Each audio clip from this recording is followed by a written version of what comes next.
21 সালেও তো ব্রিগেড করেছে, তারপর শূন্য পেয়েছে। অর্থাৎ ব্রিগেড দেখিয়ে মিডিয়া বা সোশ্যাল মিডিয়ায় ব্রিগেডে লোক আসছে, শিয়ালদা থেকে লোক ঢুকছে, ব্রিগেডে এত মানুষ এলো। আরে ঘোড়ার ডিম সিট তো সেই গিয়ে শূন্য। বিজেপিকে ভোট দিচ্ছে সিপিএম। সিপিএমে যারা যাবেন আজকে লাল ঝান্ডা নিয়ে, তারা চক্ষু লজ্জায় তো বলতে পারবেন না। তাদের মধ্যে কিছু মানুষ যাদের বাড়িতে কন্যাশ্রী থেকে, সবুজ সাথী থেকে, লক্ষ্মীর ভাণ্ডার, তারা চুপচাপ তৃণমূল কংগ্রেসকে ভোট দেবেন। আর যারা অন্ধ তৃণমূল বিরোধী, তারা বিজেপিকে গিয়ে ভোট দেবেন।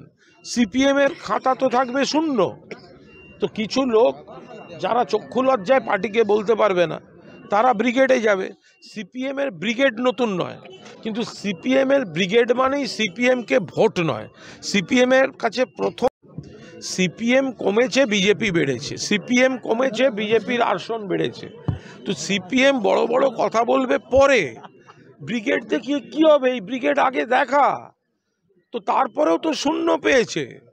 তো এবারের ব্রিগেড দেখিয়ে সম্পূর্ণ হবে না। 42টা সিটে সিপিএমের ক্ষমতা থাকলে একা লড়ুক, জামানত জব্দ হবে, শূন্য পাবে। তো ব্রিগেডের ভ্যালু কি আছে? ব্রিগেডের ভ্যালু নেই।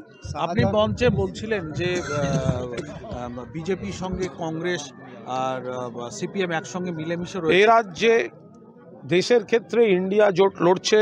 সোনিয়া গান্ধী, রাহুল গান্ধী, মমতা ব্যানার্জি, অন্যান্য নেতৃত্ব এক কাট্টা হয়ে লড়ছেন।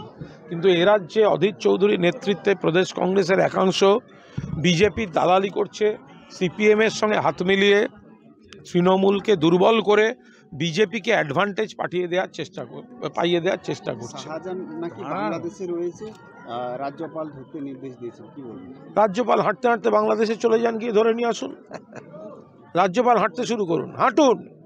রাজ্যপাল ওয়াক, গভর্নর ওয়াক। আপনি যান বাংলাদেশে, আপনি ধরে নিয়ে আসুন শাহজাহানকে। আরে বর্ডারটা তো অমিত শাহের।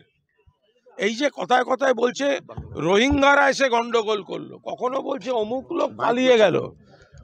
এই বর্ডারটা তো বিএসএফ দেখে, বর্ডারটা তো কেন্দ্রীয় সরকারের।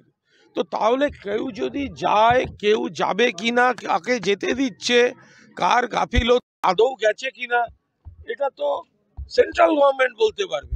তো সেখানে আমাদের বলছে কেন?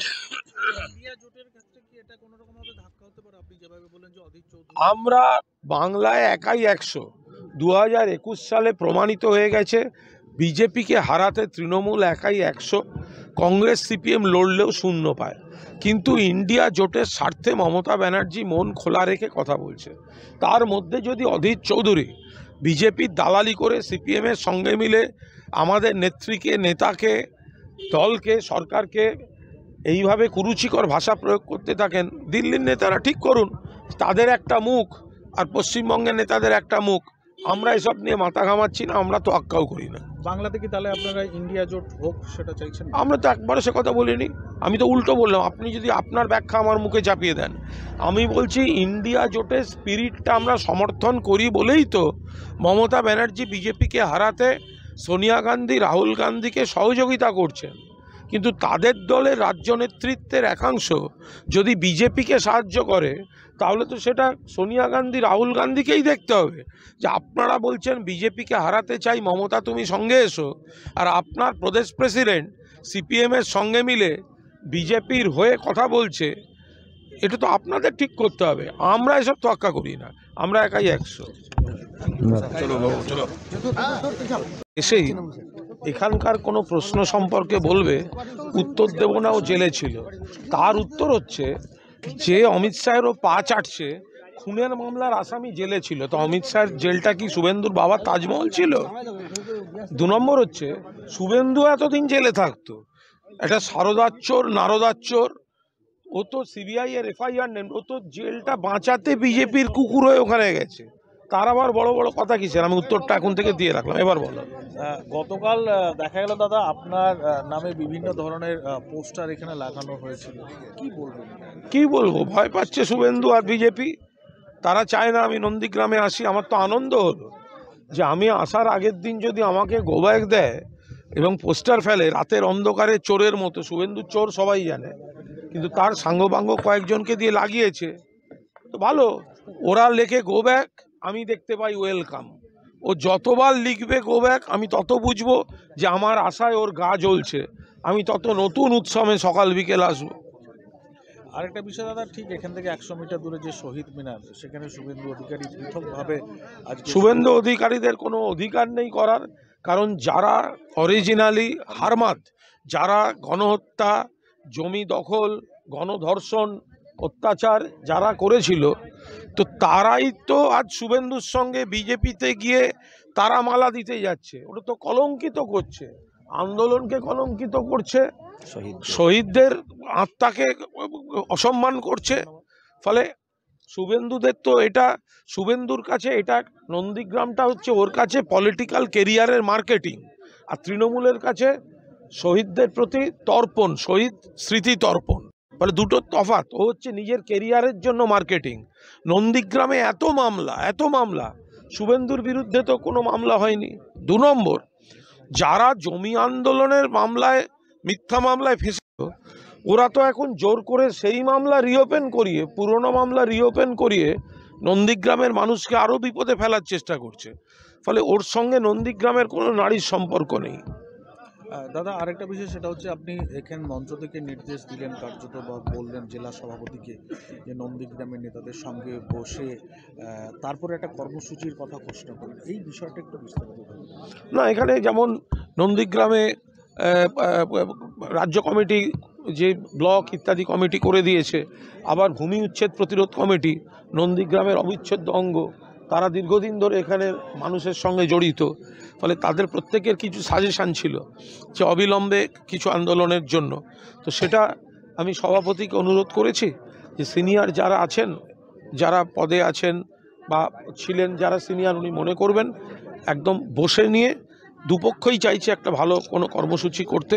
তো ফলে এই বিজেপি যে 2-4টে স্থানীয় স্তরের পঞ্চায়েত আছে, ওখানে 100 দিনের টাকা দাও, কেন্দ্রের বকেয়া রিলিজ করো, এই আন্দোলনগুলো পুরোদস্তুর শুরু করে দিতে।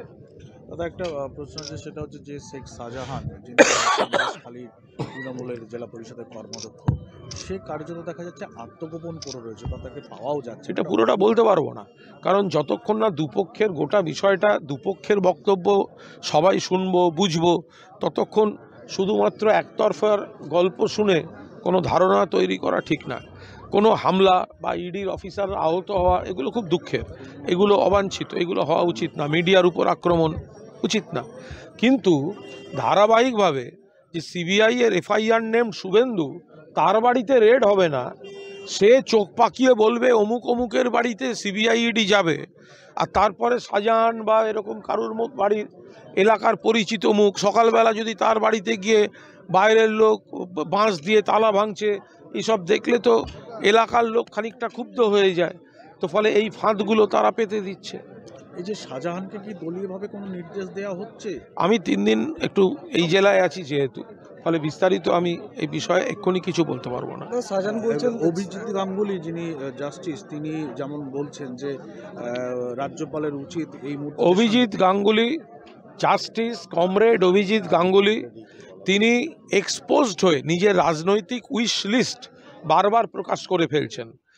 এই যে বিচারপতিদের বা কোর্টের একটা সম্মান আছে, মানুষের আস্থা আছে, এরকম কয়েকজন 2-1জন বিচারপতি একেবারে প্রকাশ্য রাজনৈতিক কথাবার্তা বলে কোর্টের গ্রহণযোগ্যতাটা নষ্ট করে দিচ্ছে। প্রধান বিচারপতির উচিত একটা ক্রেন পাঠিয়ে এই অভিজিৎ গঙ্গোপাধ্যায়কে তুলে নিয়ে আজ ব্রিগেডের মঞ্চে সিপিএমের ছেড়ে দিয়ে আসা, কারণ উনি আদ্যন্ত সিপিএম। আজকে দীর্ঘদিন পর সেখানে দেখা যাচ্ছে ডিওয়াইএফআই ব্রিগেড সমাবেশ করতে চলেছে। ডিওয়াইএফআই এর ব্রিগেড সমাবেশের নামে কিছু লোক আজ ব্রিগেড যাবেন। যে লোক